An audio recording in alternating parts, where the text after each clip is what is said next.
have listened to the message and would never contemplate drinking and driving. Our research today shows that there has been an increase in the number of young people having alcohol and getting behind the wheel of a car.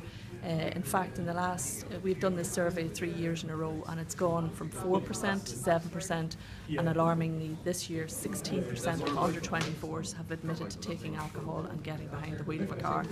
And that's probably because we see an uplift in the economy. They've more money in their pockets, they're back in their cars and they're driving, and this is where we're trying to get that message across, and the message going to parents as well of young adults. You have to get that message across to them. You should never ever drink and drive.